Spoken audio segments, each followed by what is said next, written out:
Mga master, ganito po ang assessment process para sa reclassification ng mga DepEd teachers. Ngayon, wala na po yung ERF na siya pong ginagamit dati kapag nagpapa-reclass ang isa pong guro. Goodbye ERF na po tayo. Dito na po tayo ngayon sa bagong assessment process para sa reclassification. Ito po ang pinaka-common na mode of promotion na mangyayari under the expanded career progression.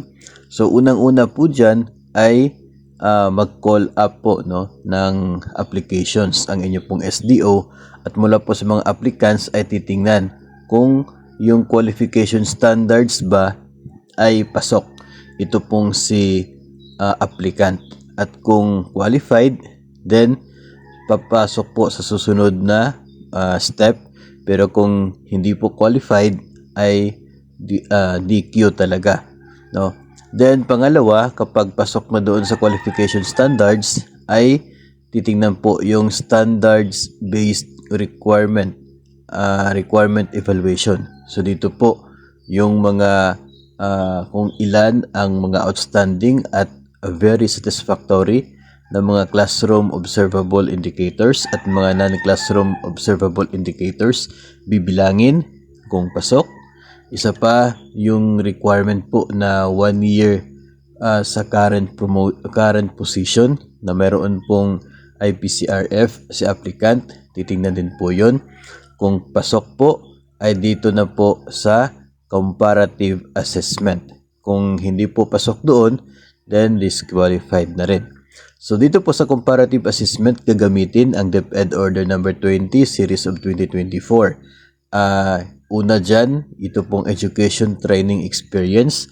So titingnan yung education ng isa pong applicant, yung mga training kung ano yung na-attend niya, yung experience, bibilangin po kung ilang oras yung training, ilang taon yung experience, at bibigyan ng score base po doon sa rubrics na makikita po natin sa DepEd Order number 20 series of 2024.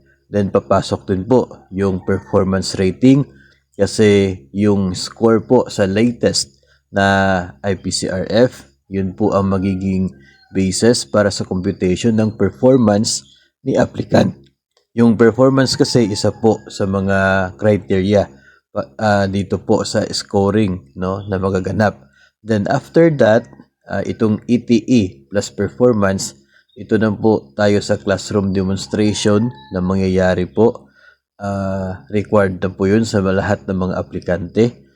Pagkatapos po ng classroom demonstration ay yung portfolio assessment. Ito po ay para sa non-classroom observation. So ito pong portfolio assessment na yan, dalawa po yung mangyayari dyan.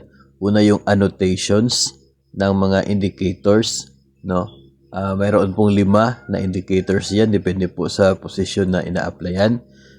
Maggagawa ng annotations ito pong applicants, bibigyan po yan sa DO20 ay 1 oras para gawin yung annotations po nila.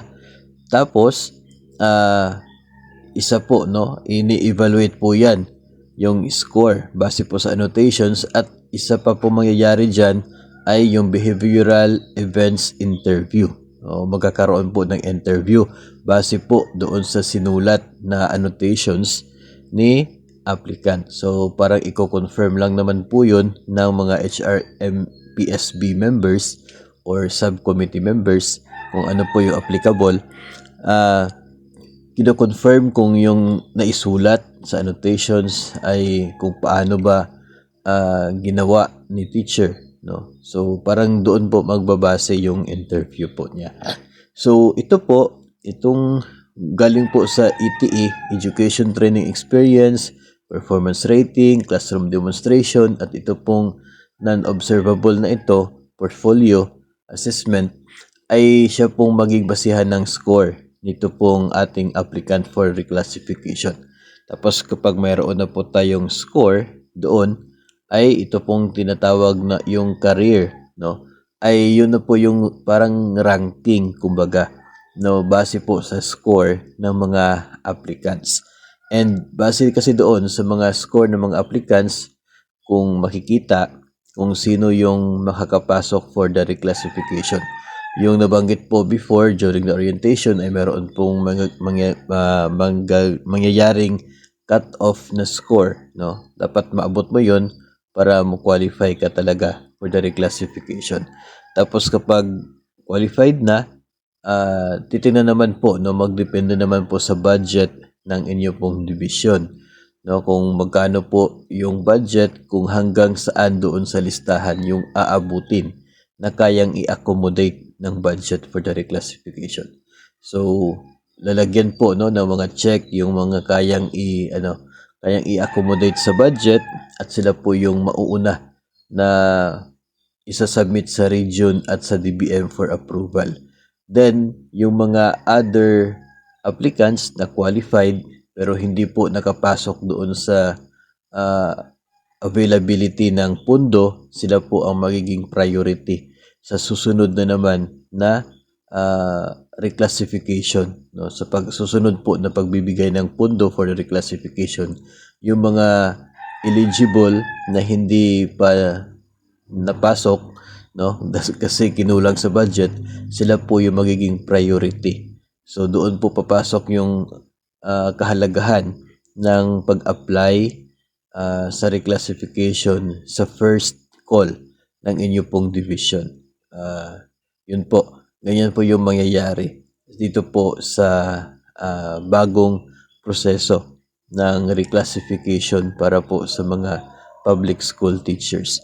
As I said po kanina, ang reclassification ang magiging pinaka-common na paraan ng promotion ng mga public school teachers. Maliban po sa reclassification, ay sa ngayon existing pa po yung natural vacancy kapag may nag-retire, namatay, nag-resign na teacher 2 up yung position po niya, magiging bakante yung kanyang position at applyan ng mga kasamahan for promotion. Then, yun po yung sa natural vacancy, at yung another option, yung reclassification. So, mas mabuti po na mag-ipon na ng mga certificates, ng mga training na related sa target po ninyo na position, kasi yun po ay mahalaga. Ilang oras po, no, yung number of hours ang bibilangin po dito sa training.